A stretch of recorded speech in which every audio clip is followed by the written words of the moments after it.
4 घंटे लंबी चली मेगा मीटिंग के बाद भी कोई डिसीजन नहीं लिया गया। जी हाँ दोस्तों, जिस हिसाब से जो मीटिंग स्टार्ट हुई थी वो 7:30 से स्टार्ट हुई थी और रात को 11:30 तक भी 4 घंटे चलने के बाद भी उसमें कोई ऐसा कोई डिसीजन नहीं लिया गया जो कि काबिल तारीफ़ है या जिसको बाहर आकर बीसीसीआई बता सकती थी। क्योंकि जिस हिसाब से मीटिंग चली थी और जिस हिसाब से जो बहस हुई थी उस बहस के बाद भी कोई डिसीजन नहीं लिया गया। आज हम आपको उस मेगा मीटिंग के बारे में बताएंगे कि उसमें क्या क्या एजेंडे थे और किस किस बात पर बहस हुई। लेकिन उससे पहले आपसे एक रिक्वेस्ट है कि यदि अभी तक आपने चैनल को सब्सक्राइब नहीं किया तो चैनल को सब्सक्राइब जरूर करें। बात की जाए इस मेगा ऑक्शन के पहले जो मेगा मीटिंग हुई थी, बीसीसीआई अभी तक जो भी रूल्स वगैरह बनाती थी वो अपने हिसाब से बनाती थी। लेकिन पहली बार बीसीसीआई ने पूरे 10 की टीमों के ऑनर को बुलाया और उनके साथ एक मीटिंग की और उसका मकसद या उसका जो उद्देश्य ये था कि किसी भी तरीके से सभी टीमों को साथ में रखकर उनको सभी को लेकर एक डिसीजन लिया जाए ताकि वो डिसीजन जो मेगा ऑक्शन है उसके अंदर भी फॉलो किया जाए। लेकिन यदि टीमों की बात की जाए तो सभी टीमों के अपने अपने कुछ अलग अलग उद्देश्य थे और उसके हिसाब से सब अलग अलग रूल्स बता रहे थे। यदि रिटर्न प्लेयर की बात की जाए तो रिटर्न प्लेयर में सबसे पहले यदि बात की जाए तो कुछ टीमें चाहती थी कि कम से कम 7 से 8 प्लेयर को रिटर्न किया जाए। वहीं कुछ टीमें जो थी जिनके पास ज़्यादा स्टार प्लेयर नहीं हैं वो चाहती थी कि 3 से 4 रिटर्न प्लेयर होना चाहिए। क्योंकि यदि बात की जाए एमआई की बात की जाए या आरसीबी की बात की जाए या केकेआर की बात की जाए या हैदराबाद की बात की जाए तो इनके पास स्टार प्लेयर थे। तो ये टीमें चाहती थी कि जो रिटर्न प्लेयर है उनकी संख्या कम से कम रहे। वहीं बात की जाए मेगा ऑक्शन, जो मेगा ऑक्शन हर 3 साल में हो रहा है, तो टीमें ये चाहती थी कि इसकी जो टाइमिंग हो वो 5 साल हो, या कुछ का तो ऐसा कहना था कि मेगा ऑक्शन होना ही नहीं चाहिए। इसी बात पर जो केकेआर के ऑनर है शाहरुख खान, जो कि शाहरुख खान कभी इस प्रकार की मीटिंग्स में इंक्लूड नहीं होते हैं, लेकिन इस बार जैसे ही केकेआर की टीम जो आईपीएल का फाइनल जीता उसके बाद कहीं ना कहीं जो शाहरुख खान है उनका टीम में इन्वॉल्व बढ़ गया है और वो कल की मीटिंग में स्पेशल शामिल हुए थे और उन्होंने इस पे जो मेगा ऑक्शन था उसके बारे में एक लंबी बहस भी करी। उनका कहना था कि जो मेगा ऑक्शन है ये नहीं होना चाहिए, इसके बजाय मिनी ऑक्शन होना चाहिए। वहीं पंजाब के जो नेसीवाडिया हैं उनका कहना था कि ये जो मेगा ऑक्शन है जो 3 इयर्स में होता है इसे होना चाहिए।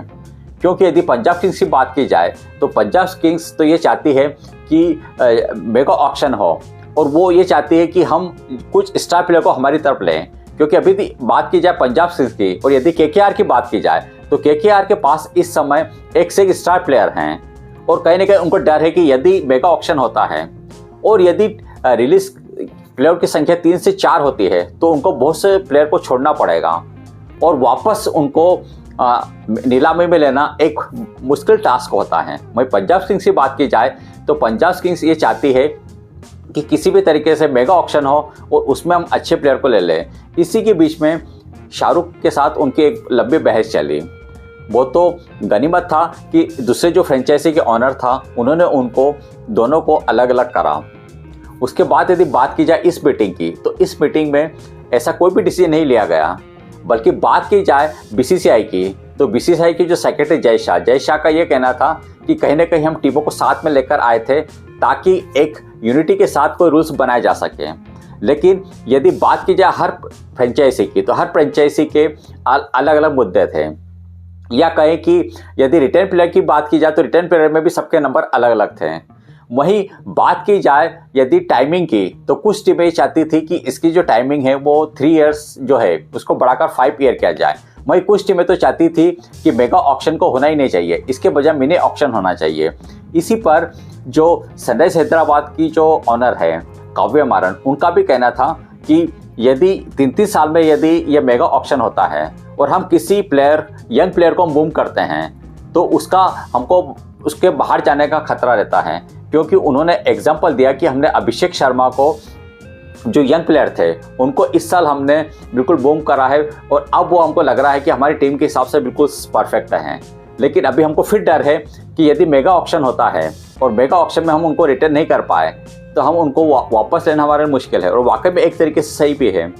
और बीसीसीआई की यदि बात की जाए तो बीसीसीआई तो ये चाहता है कि मेगा ऑक्शन होना चाहिए, क्योंकि मेगा ऑक्शन के कारण ही जो आईपीएल है उसकी लोकप्रियता बढ़ रही है। वहीं बात की जाए रिटर्न प्लेयर की, तो रिटर्न प्लेयर की संख्या कुछ फ्रेंचाइजी चाहती थी कि 7 से 8 हो।